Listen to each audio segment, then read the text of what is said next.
అదే RTV app వార్తల్ని క్షణాల్లో చదివే అవకాశం ఉంటుంది. ఒక న్యూస్ పేపర్, ఒక టెలివిజన్ ఛానల్ మీ చేతుల్లో ఎప్పుడూ ఉంటాయి.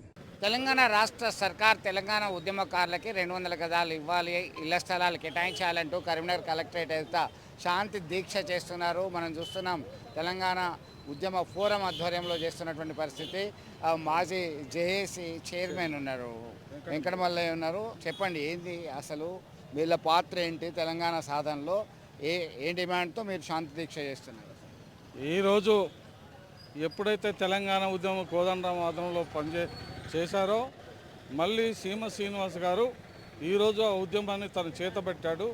తనకేందంటే ఏదైతే ఉద్యమకారులు నష్టపోతున్నారో కాబట్టి ఒక నిధిని ఏర్పాటు చేయాలని, ఒక సంక్షేమ బోర్డు ఏర్పాటు చేయాలని ఈ కార్యక్రమం చేస్తున్నారు. ఇక్కడ కనకం కుమారస్వామి ఆధ్వర్యంలో ఇవాళ దీక్ష ప్రారంభమైంది.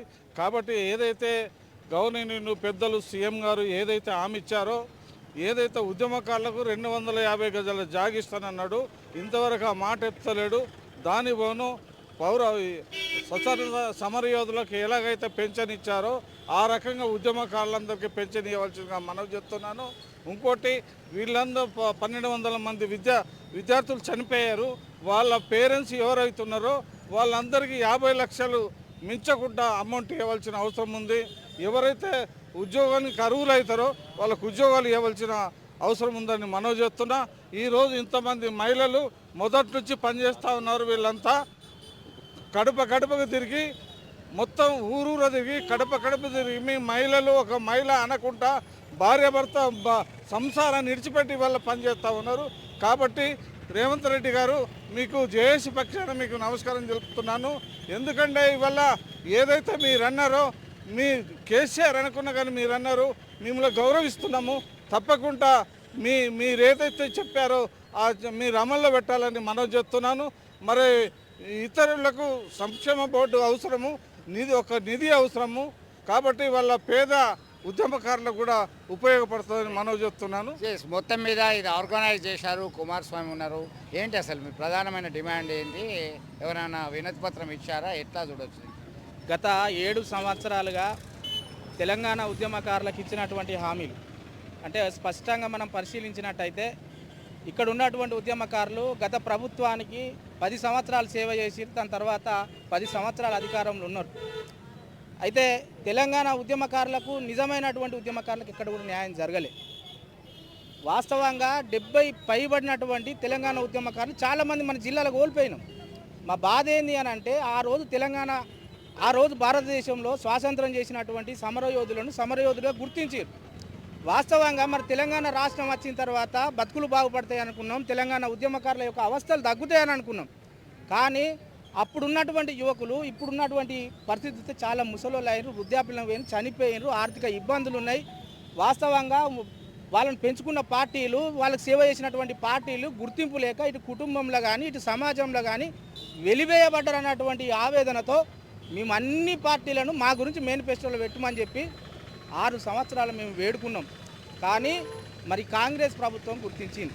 మరి కాంగ్రెస్ పార్టీ గుర్తించింది కదా అని చెప్పి ఇక్కడ ఉన్నటువంటి ఉద్యమ నారీమణులు, కరీంనగర్ జిల్లా కేంద్రంగా ఉన్నటువంటి ఉద్యమకారులు ఓటు బదిలీ అయింది. కాంగ్రెస్ పార్టీకి ఓటు బదిలీ అయింది. ఎందుకు అని అంటే తెలంగాణ ఉద్యమకారుల అంశం గుర్తించింది కాంగ్రెస్ పార్టీ. మేము ఓటేస్తామని చెప్పి కూడా పుట్టినప్పటి నుంచి వెళ్ళి టీఆర్ఎస్కి ఓటేసినటువంటి ఓటర్లు కూడా కాంగ్రెస్ పార్టీకి ఆకర్షితులయ్యారు. ఏం కావాలంటారు మీరు? ఏం డిమాండ్? వాస్తవంగా ఏంటంటే ముఖ్యమంత్రి గారు ఇప్పటి వరకు తెలంగాణ ఉద్యమకారులను పిలిచి కానీ వాళ్ళకు సంబంధించినటువంటి అంశం కానీ, మేము మేనిఫెస్టో పెట్టినటువంటి 5వ అంశం తెలంగాణ ఉద్యమకారుల అంశం కానీ ఇప్పటి వరకు ప్రస్తావన లేదు.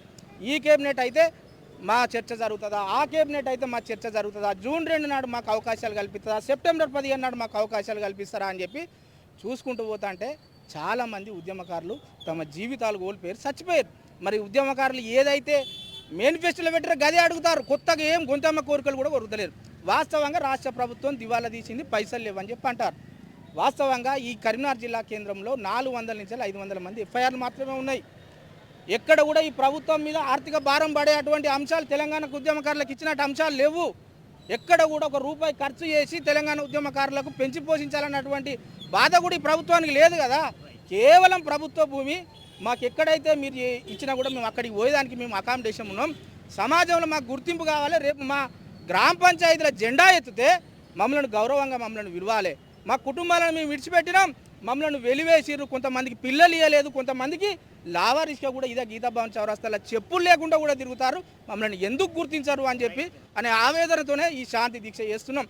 మరి ఎస్, మొత్తం మీద తెలంగాణ ఉద్యమంలో కీలక పాత్ర పోషించినది తెలంగాణ ఉద్యమకారులు. అయితే గతంలో ఎవరు గుర్తించినప్పటికీ కాంగ్రెస్ ప్రభుత్వం మేనిఫెస్టోలో పార్టీ పెట్టింది, అధికారంలోకి వచ్చింది. ఆ తర్వాత మమ్మల్ని గుర్తిస్తారు, అదిగో గుర్తిస్తారని ఆశగా ఎదురు చూస్తున్నాం. అయితే ఇప్పటికీ గుర్తింపుకు నోచుకోవట్లేదు. మనకి ఇస్తామన్నటువంటి ఇళ్ల స్థలాలు కేటాయించాలి, ఇతర లబ్ధి అంతా కూడా ఇచ్చేలా వెంటనే కృషి చేయాలని డిమాండ్ చేస్తూ శాంతి దీక్ష చేస్తున్నటువంటి పరిస్థితి మనం ప్రత్యక్షంగా చూస్తున్నాం. విడుదల సుమంతుతో కలిసి చంద్రశేఖర్, RTV, కరీంనగర్. మరిన్ని వీడియోస్ కోసం ఛానల్ ని సబ్స్క్రైబ్ చేయండి, లేటెస్ట్ అప్డేట్స్ కోసం వాట్సాప్ ఛానల్ ని ఫాలో చేయండి అండ్ లింక్ డిస్క్రిప్షన్ లో ఉంది.